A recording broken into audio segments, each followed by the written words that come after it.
Hey guys, welcome back to the channel. And before we get into everything, like as always, please like, subscribe, and hit that notification bell so you always know when you get my videos.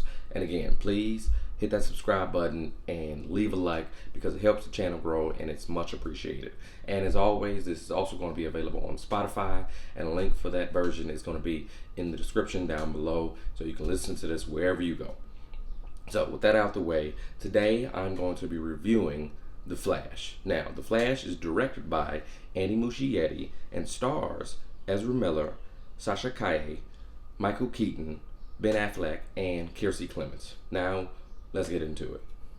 Now, with this movie, I had an interesting viewing of it and everything like that. With so much that was going on around this movie, from the personal side of it with the actors involved to even the movie itself and the clamoring around it and the anticipation, it was a very interesting leading up to this movie. And I think a lot to do with my final ranking of this movie, I think, did have to do with the expectations around it, which is partially my fault. So I do have to say, I look at this movie and reviewing this movie with a grain of salt, because it's like I don't know what it would have been like if I went into the movie maybe not with certain expectations. But with that out of the way, I did have many problems with this movie, but overall, I did end up enjoying it. So I'm gonna start with the good first. Some of the good is the source material that it's based off of, which is right here, the Flashpoint. It does a really good job of adapting the core themes of that story and what it actually means for the character of Flash. And basically, with the story of this and in the book, it is about Barry trying to change the fact that his mother dies. And ultimately, what the movie does really well is driving home the point of certain things, even with all the power that the Flash has of being able to travel back in time, certain things he does not have the power to change. And sometimes it is better to leave things the way they are than try to change them, because the world is better off for it. And they really do drive that theme home as you watch our main Barry in this go through that journey of discovering why it's so dangerous to do this and why ultimately he has to make the sacrifice of letting his mother die, which is no small feat. And you really feel that impact and you really feel that emotion.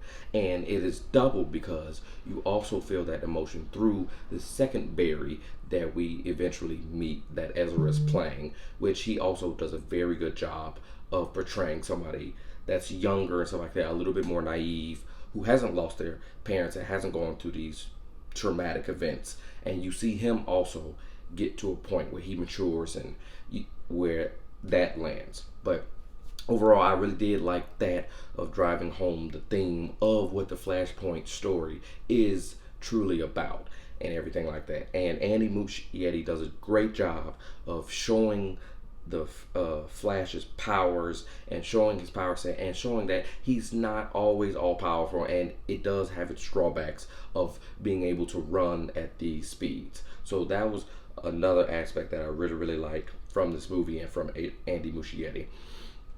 But I'll have to say, what stole the show for me, and I didn't think it would, was Sasha Calle and especially Michael Keaton. I know a lot of people were looking forward to Michael Keaton coming back as Batman. He's not my personal Batman that I grew up with, but I also understand why people love him so much. And I've seen those movies, and some of them I like, some of them not so much. But that's a conversation for a different time. But Michael Keaton was absolutely phenomenal in here, and he also shows, especially with Ben Affleck making the movie, the difference between their Batman, but also why both of them are so great and what they respectfully did individually. And I really love Michael Keaton and his purpose in this movie, as well as his action scenes. Andy Muschietti does a great job filming these action scenes and giving us a little bit more of a new take on how he fights, which I really appreciated. And whatnot. Like, Michael Keaton Batman had some of my favorite scenes in this movie, which I don't know what it says, being that it's a Flash movie, but take that as you will. Some of his scenes were my favorite scenes in the movie. And along with him, Sasha Calle also stole the show as Supergirl.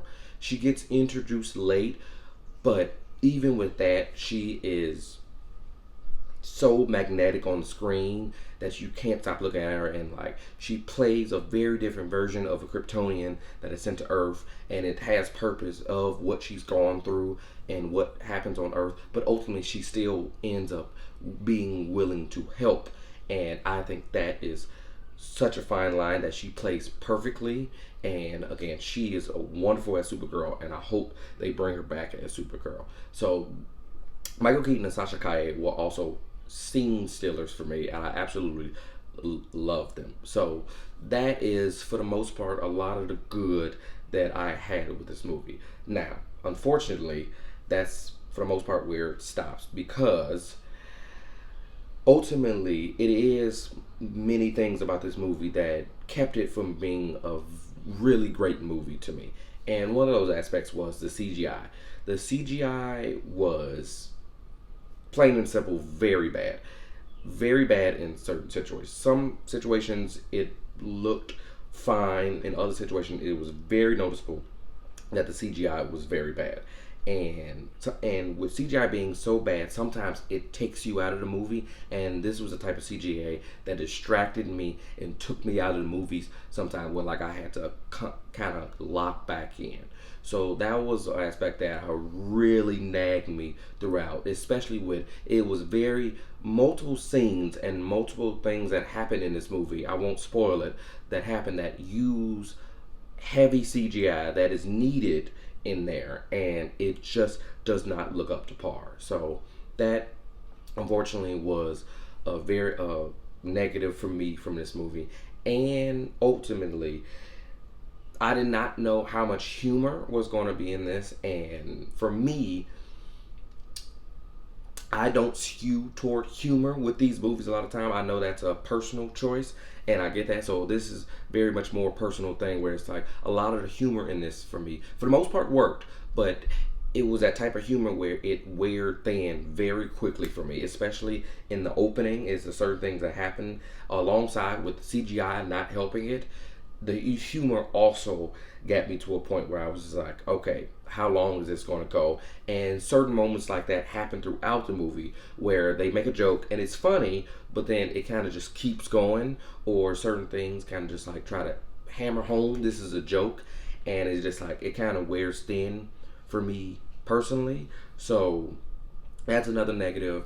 And also ultimately the villain reveal at the end, I felt was not set up well enough to where when it starts to happen, it doesn't feel rushed, because ultimately the villain reveal, it feels kind of rushed. It stays true to like the Flash lore and how he has certain villains, but ultimately they didn't set it up well enough where I felt compelled by it. And then it also was a type of villain that as soon as he gets us up, it gets resolved in that moment, which is never satisfying for me a lot of times. So that was also a negative. So overall, even with the scene stealing Michael Keaton and Sasha Calle and the wonderful action and thematic points around the Flash character and what it means to be the Flash and a hero, the humor wore too thin and the CGI was very distracting for me. So overall, I'm going to give The Flash a 3.5 out of 5. Great, good, could have been better. So what did you think of The Flash? Have you seen it? Do you love the DCEU? Are you sad that it's leaving? Whatever it is, comment that below. Let me know. And as always, I'll see you next time.